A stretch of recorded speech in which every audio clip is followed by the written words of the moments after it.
Assalamualaikum warahmatullahi wabarakatuh. Bertemu lagi dengan saya, Purwanti, peserta latihan dasar Puslatbang KDOD Lan Samarinda Angkatan 15. Hari ini, saya akan meresu materi yang berkaitan dengan World of Government atau WOG.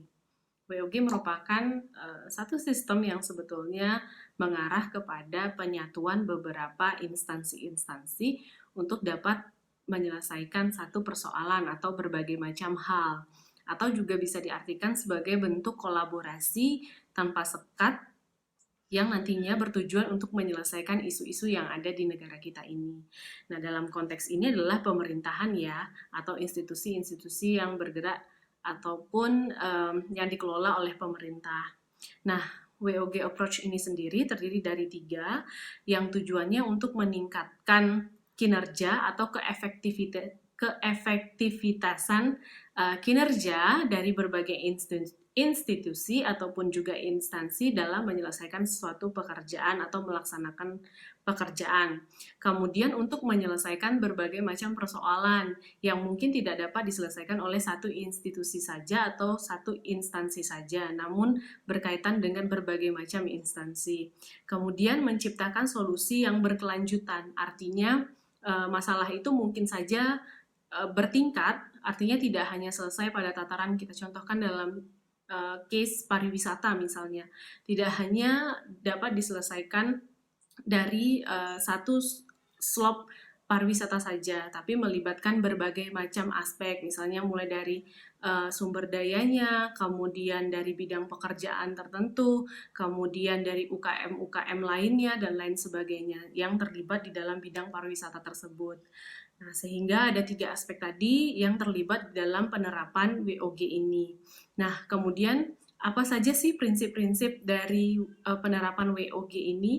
Yang pertama tentulah adanya kolaborasi seperti yang saya jelaskan di awal, bahwa World of Government ini sebetulnya menyatukan atau bentuk kolaborasi instansi-instansi atau instansi yang ada di Indonesia dengan instansi-instansi lainnya dalam ataupun luar negeri.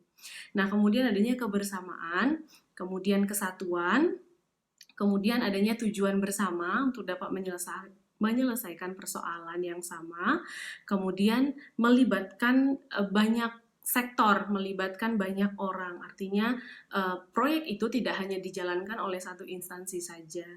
Kemudian manfaat dari WOG ini juga banyak.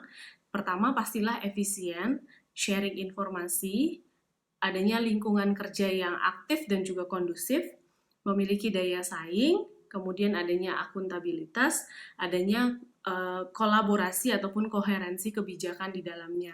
Nah, kalau saya contohkan dalam bidang pekerjaan saya, misalnya saya dapat bekerja sama dengan teman-teman dari bagian akademik lainnya, misalnya pengelolaan penerimaan mahasiswa.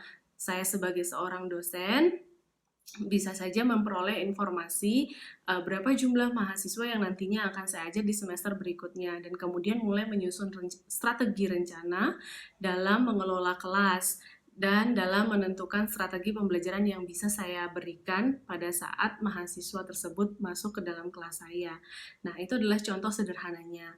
Atau contoh lainnya, saya bisa saja bekerja sama dengan pihak atau pengelola perpustakaan untuk dapat bekerja sama dalam hal peminjaman buku ataupun pengelolaan buku yang dapat digunakan oleh mahasiswa. Nah, itu adalah contoh sederhana yang bisa dikatakan sebagai penerapan WOG di dalam ruang lingkup pekerjaan saya sebagai seorang dosen.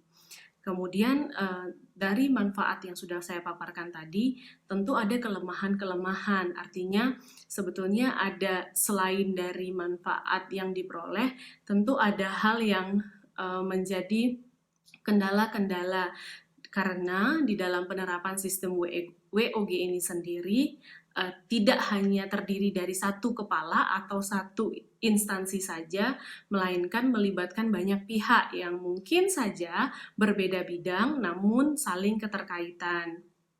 Hambatan yang mungkin saja ditemui dalam pelaksanaan WOG yang pertama adalah perbedaan nilai sumber daya manusianya.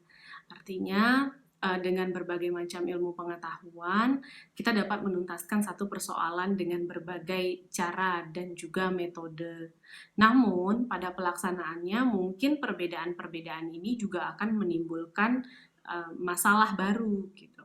Nah, kemudian yang kedua adalah perbedaan nilai dan juga budaya suatu organisasi atau instansi. Nah, ini sebetulnya berkaitan dengan cara pandang, kemudian cara menyelesaikan suatu masalah. Sebetulnya poin 1 dan poin 2 ini sangat berdekatan sekali. Nah, kemudian yang ketiga adalah kepemimpinan. Dengan pemimpin yang berbeda, tentu pola dan cara penyelesaian masalahnya pun juga akan berbeda dalam setiap instansi.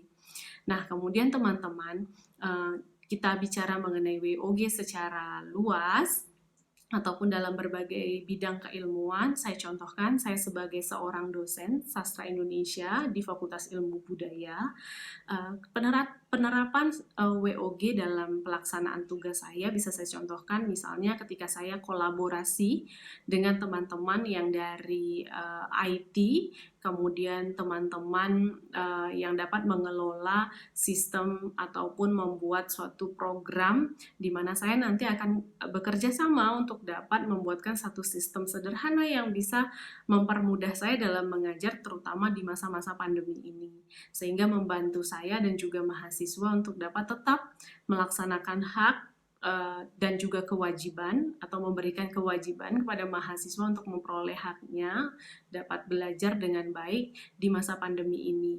Jadi itu salah satu bentuk sederhana dari penerapan WOG yang saya pahami. Kemudian kalau kita lihat dari sistem pemerintahan yang lebih besar, misalnya kita bicara mengenai kesejahteraan manusia. Nah, di mana kita tidak hanya berbicara mengenai manusia itu sendiri atau masyarakat atau bangsa Indonesia secara luas, tetapi kita bicara bagaimana pekerjaan-pekerjaan ataupun juga sektor-sektor yang mampu mengangkat, sektor-sektor yang bisa berpeluang untuk dapat meningkatkan kesejahteraan masyarakat Indonesia, misalnya dalam hal pariwisata misalnya. Nah, instansi pariwisata tidak hanya bekerja dalam instansinya saja, tapi juga akan mengajak ataupun meng-hire UKM-UKM kecil misalnya untuk dapat bekerja sama. Contoh sederhananya dalam satu objek wisata yang dikelola oleh pariwisata. Di dalamnya ada dinas perhubungan, di mana nanti pengelolaan transportasi, lalu lintas, dan lain sebagainya. Kemudian ada lagi UKM-UKM, di mana tempat objek wisata juga disediakan berbagai macam kafe, ataupun snack-snack kecil misalnya. Nah, jadi itu maksud saya. Jadi penerapan prinsip WOG itu sebetulnya untuk meningkatkan efektivitas dalam penyelesaian masalah, di mana konsep dasarnya adalah kolaborasi. Kolaborasi dengan orang-orang ataupun juga dengan para ahli yang berbeda bidang ilmu, tentunya yang tujuannya adalah untuk menyelesaikan problem-problem. Saya cukupkan video saya sampai di sini. Saya akhiri. Wassalamualaikum warahmatullahi wabarakatuh.